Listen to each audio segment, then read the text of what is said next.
Warning! Tube amplifiers have lethal voltages inside them.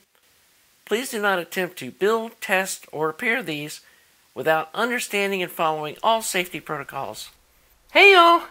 Well, this is going to be the final build video in this series.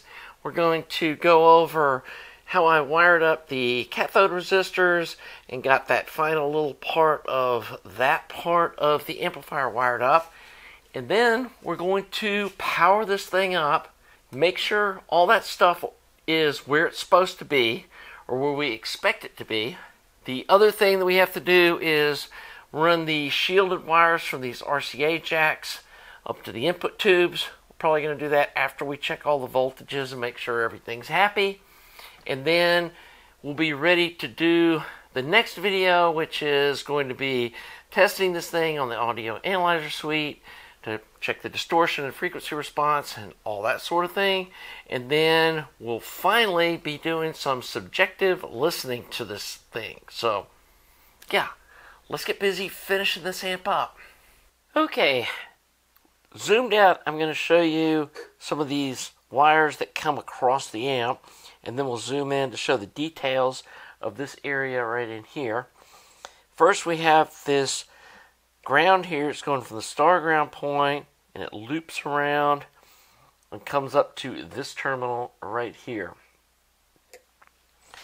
The other one, we pull a straight B+ out of the power supply right here, down this orange wire that comes up, goes over, connects right here.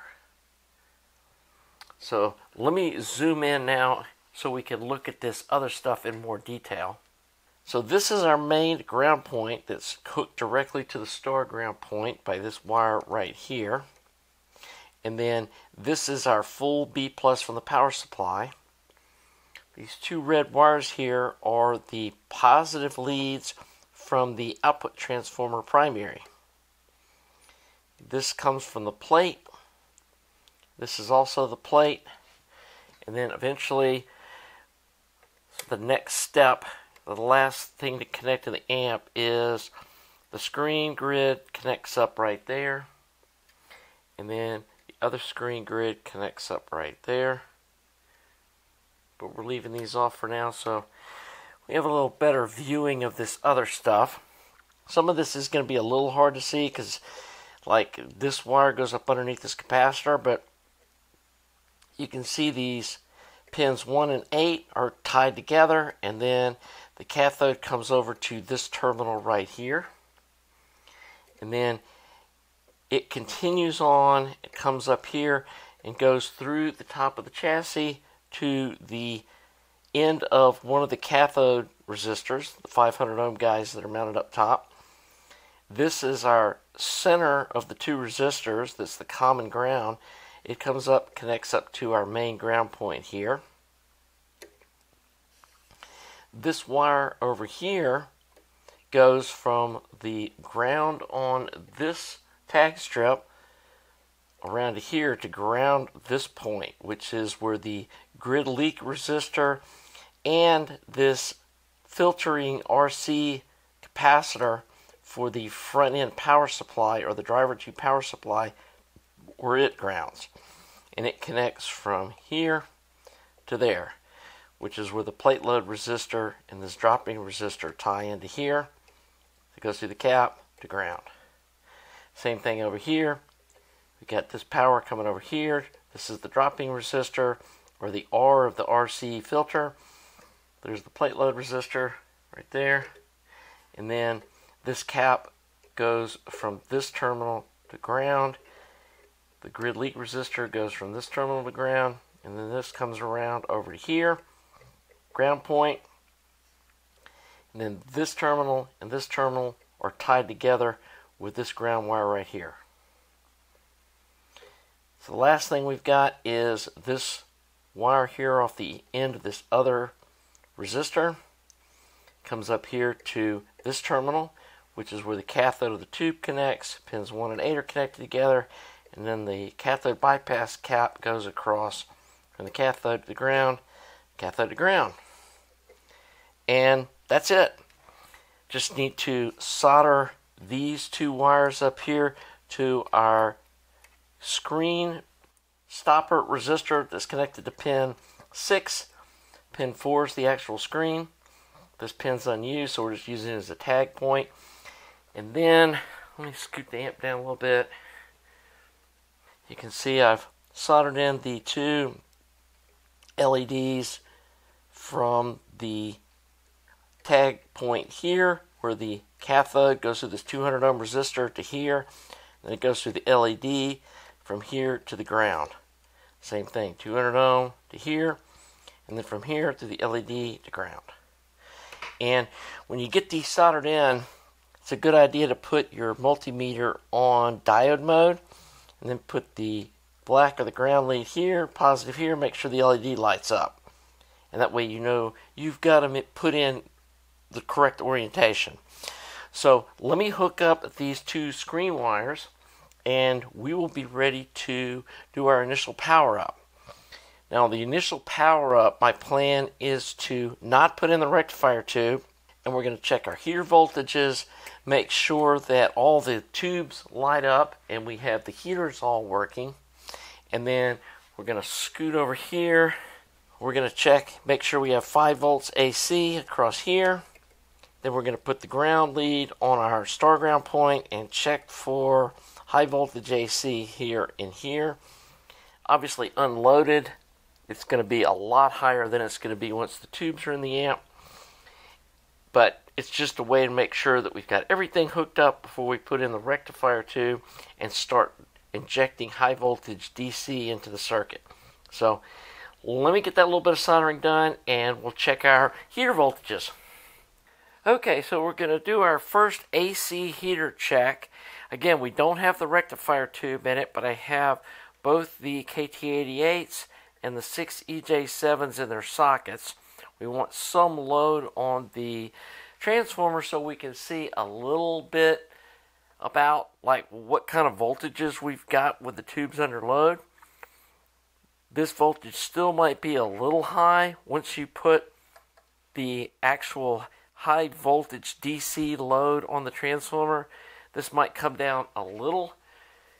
Anything 6.5 volts ish or under, I've noticed that usually these heater voltages are a little on the high side. I'm not going to get into the whole debate about, you know, having it at 6.5 volts versus 6.3 volts. It's a study for another day.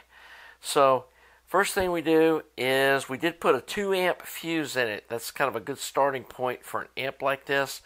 My EL34s, I put 1.6 amps in it, but I'll put a 2 amp in this guy. First thing I want to check is the little illuminator comes on. And yes, it does. So we know we've got 6.3 volts right here, or it wouldn't have lighted up. And we got 6.5 volts there. Let's check across here. Now remember, there's no high voltage over on this side of the amp.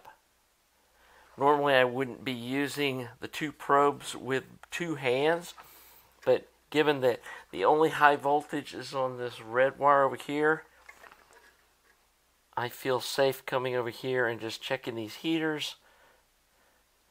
We got 6.48 or 47, 6.49. These should all be very similar. So we've got 6.5, basically 6.5 volts on the heaters. So now carefully come over here and check these 2 yellow wires. And we should see around 5 volts. We got 5.25 volts. I can live with that. So then the last thing we're going to do is I'm going to put a clip on one of these leads, since we're going to be messing with some high voltage here. We're going to clip the black lead to ground. Then with one hand behind my back, we're going to come in here and see what we've got here. Got 386, 388. So we know we've got our high voltage on the 2 pins of the rectifier tube. Now you notice I didn't go across those. I don't want to put that 700 volts into my fluke meter. I'm sure it would probably handle it, but there's no point in pushing our luck. And maybe you've got a cheap made in China little multimeter that might wig out if you put over 600 volts in it. And so doing it this way and checking to the center tap, we know that we're never going to see like over 400 volts with this transformer. So we've got those voltages all check out where we want to see them. And the next thing we're going to do is we're going to put the rectifier tube in it and see what kind of DC we get. Okay, so we've got our rectifier tube in. We've got our ground connected up here. Let's scoot this up, show you that. We got the ground lead connected up there to our star ground point. So we are ready to power this thing up and check some voltages. Normally I wouldn't have this laying here like this, but I want you to be able to see what's going on. I talked about in an earlier video, never power up a tube amp without dummy loads connected to the output. Especially like a fresh build like this where you don't know if something got wired wrong or got an issue that some tube's going to start oscillating, because if you don't have a load on the output of the output transformers and there's any kind of a signal going through the amplifier, whether it's external or an internally generated one, it's going to fry the output transformers. So you can hook up some speakers you just don't care about or some dummy loads or something, but you need, the 8 ohm load on the output. So what we're going to be checking here with one hand behind my back and not touching the chassis is this B plus going to the output transformers. So we're going to power up the amp and watch the voltage. As you can see with these indirectly heated rectifier tubes, the voltage comes up fairly slowly.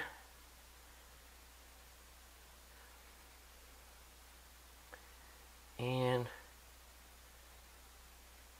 we're seeing some pretty good voltage there, which is what I was expecting to see. You can see the LEDs lit up down here on the driver tube, so they're conducting. So the next thing we want to check is see if the cathode has voltage on it. 40 volts. 40 volts. That's exactly what we were expecting to see. And obviously the amp is behaving fairly stable anyway. So we want to get a pen and a piece of paper, start writing down these voltages we're measuring so we can calculate the tube dissipation. So we've got 40 volts on the cathode. And we'll double check that since the tubes have been running for a minute. We'll call that one's right at 40 volts. That one's a breath over.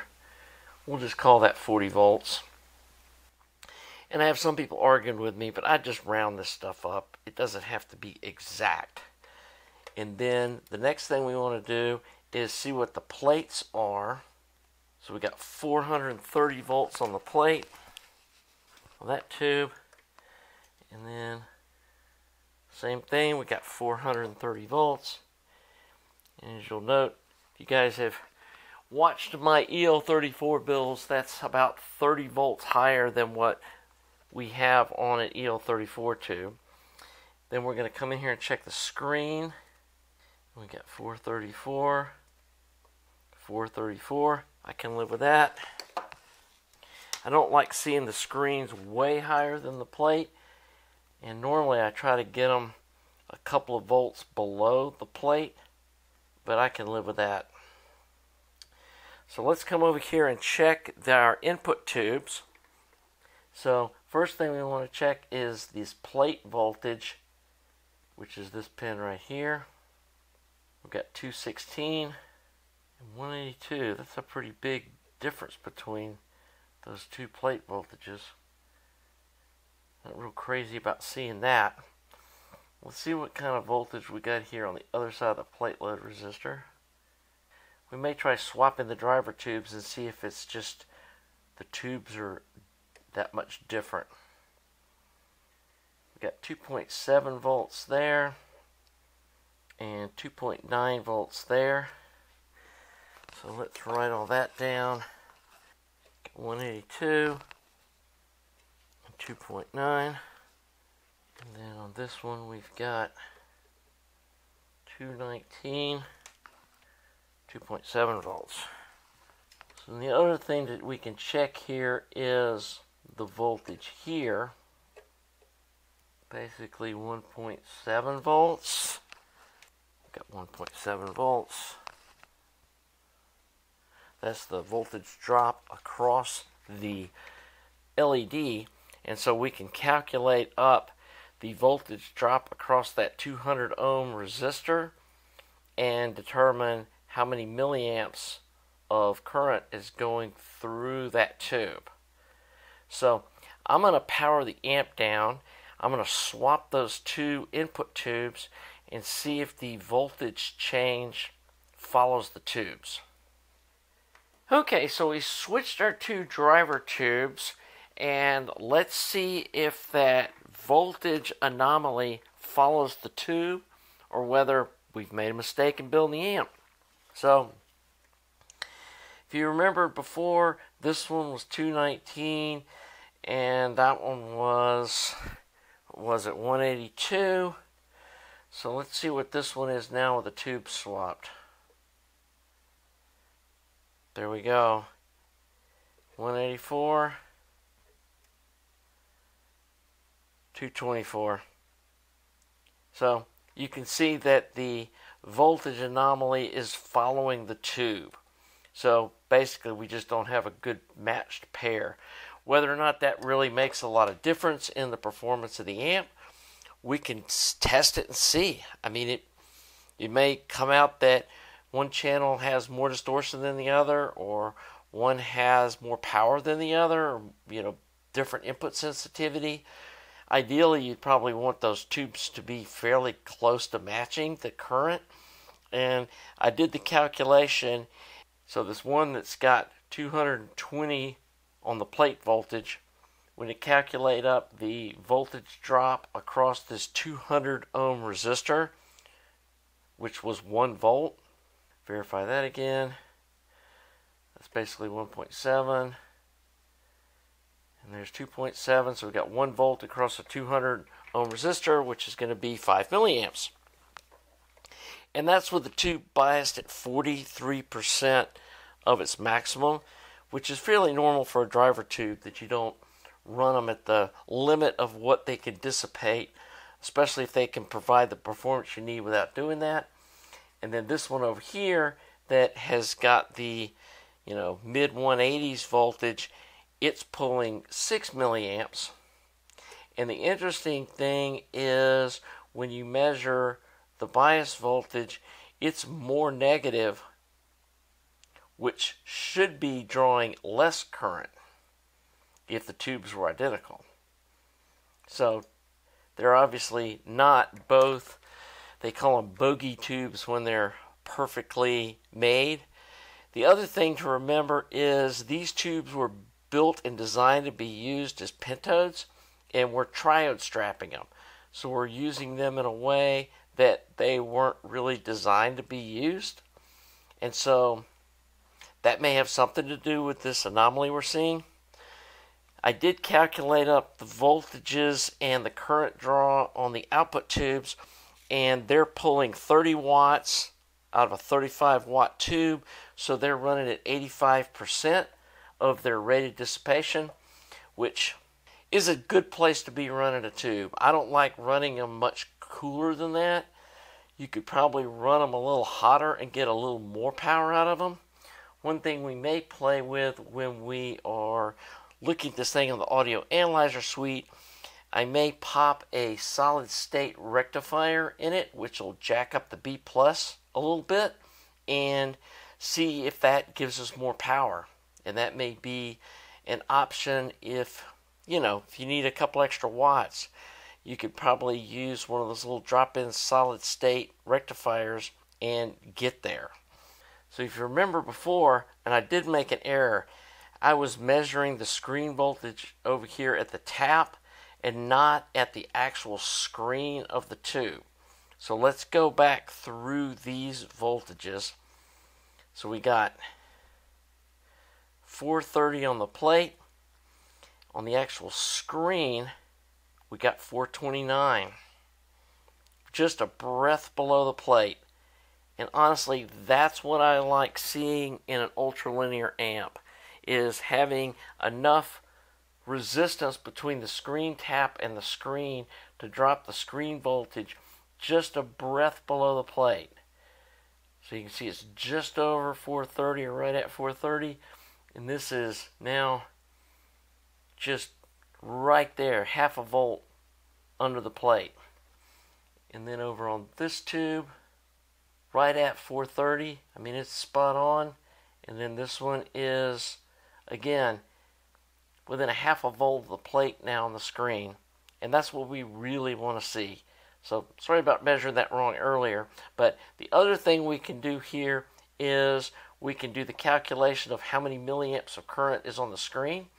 So I would write this down exactly what it is. And then we can calculate up the screen current and then look at the data sheet and make sure we're within spec. And I'm sure we are. But I'm real happy with what I'm seeing here. I may try to find another set of these tubes. I know I've got multiple pairs of these 6EJ7s. I may try to find a pair that's matched better. As you can see, no coupling caps. I'm still waiting on those to come from Matty Sound. I decided with a 240K grid leak resistor that I want to use a 0.33 UF coupling cap in this amp. So I've got a pair of those coming. I normally put 0.22 UF, but that's with a 470 to 510K grid leak resistor. And since we are running these things fairly hot, I wanted to go with the lower spec grid leak resistor just to avoid them ever going into thermal runaway. And that's going to require a little bit larger coupling cap. So I've got those ordered. They should be here in the next few days. And then the other thing we haven't done is installed the shade feedback resistor, which is going to change the plate voltage on these input tubes some, because we're going to run a 300K resistor from the plate of this tube to the plate of the input tube. And then the same thing over here, we're going to run a 300K resistor from the plate of the output tube around here to the plate of the input tube. And that's our local negative feedback that we run, given that this is an ultralinear amp, and that helps lower the output distortion, and to me just makes the amp sound better too.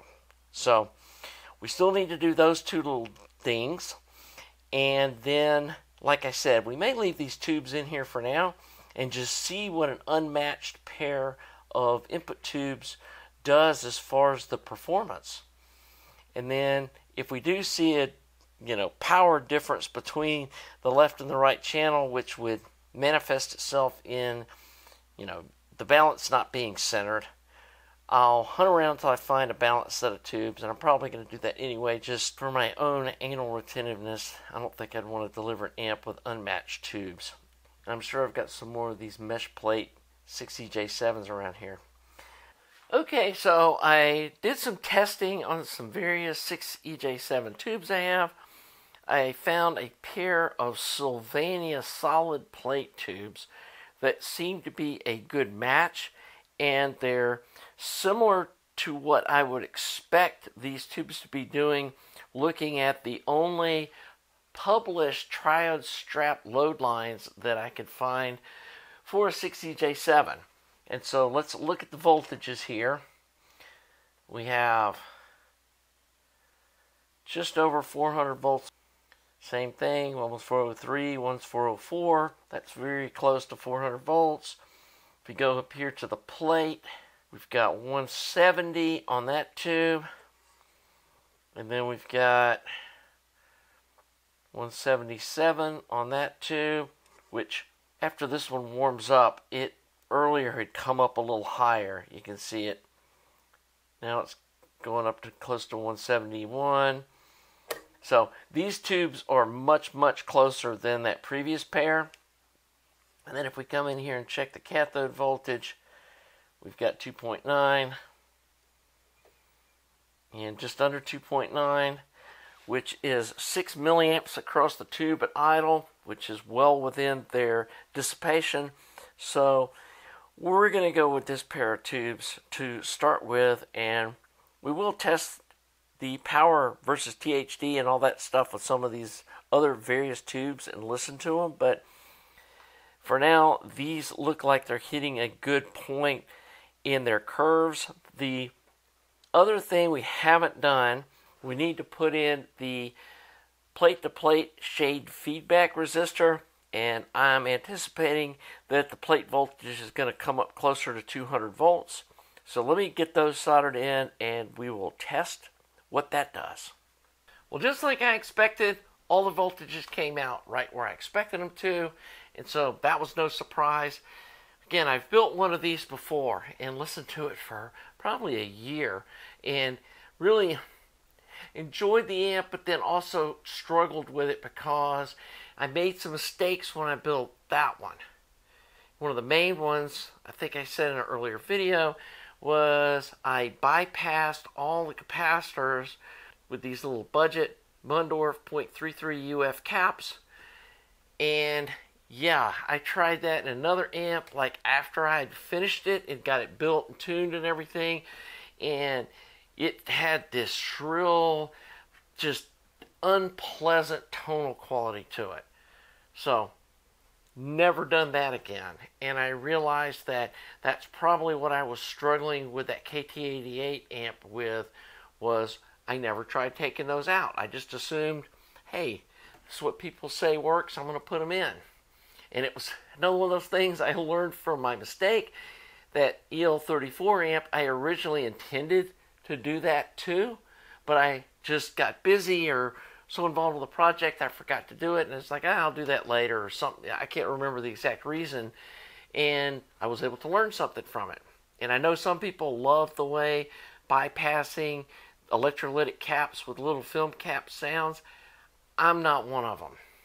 I just haven't found it to give a good sound to the amp when you do that. So yeah, hopefully this one is going to really sound sweet, built just the way this is. I have learned that these little mesh plate RCAs, and there are other folks that make them, the 6CJ7 tubes, sound really good. And in another video, I'm going to give you a close-up of what the inside of the tubes look like, because I think Realistic sold some of these, and several other folks had this same kind of style. But again, you may like some of the solid plate ones.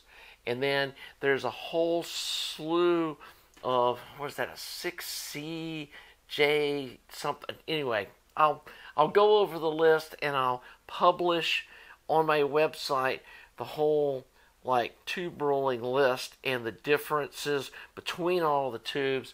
If you want to play with dropping other front end tubes in this, probably going to initially listen to it with these Horizon KT88 tubes. I've also got some Shuggy Treasure KT88-Zs, which are also a good sounding tube. I do recommend using some sort of new old stock rectifier tube. This amp pulls a lot of current through the rectifier tube. If you put something like a JJ in here, I guarantee within 2 or 3 power ons, it's going to arc internally and blow the fuse, and you're going to be throwing it in the trash can.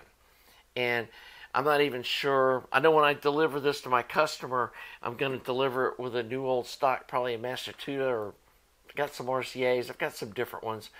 You know, the Mullard ones are real expensive, and even just any of the new old stock 5AR4s or GZ34s are getting really expensive. And so, yeah, hopefully somebody's going to come out with a new production 5AR4 that's super robust like these old ones are. But for now, going to have to stick with them. Hope you've enjoyed this little build series. I know this was a little different than some of my other ones where I showed a lot more detail as far as like here's me soldering and here's me drilling holes and all that stuff. And yeah, I'm not going to do that on some of these builds that are very similar to previous ones. Maybe if we're doing something new and unique, we'll do more of that kind of a build. But on this, I think this was enough info for you guys to build one of these if you would like to. And so, again, the next video, we're going to be putting this thing on the audio analyzer suite, doing some testing, doing some frequency versus THD, and then the power versus THD, and kind of figure out what we've got here. And again, for the customer that I'm building this for, if it's got low THD up to 5 or 6 watts, it's going to work perfect with this color preamp, and will it fit my design goals? So let's see what we got here. So anyway, thanks again to you folks that subscribe, regularly watch the channel. Thanks to you Patreon supporters. Thanks to folks that commission builds so we can enjoy watching these things getting built on the channel and sharing with you what we're doing in the bench, on the lab, whatever you want to call this back here. And until the next video, have a nice day.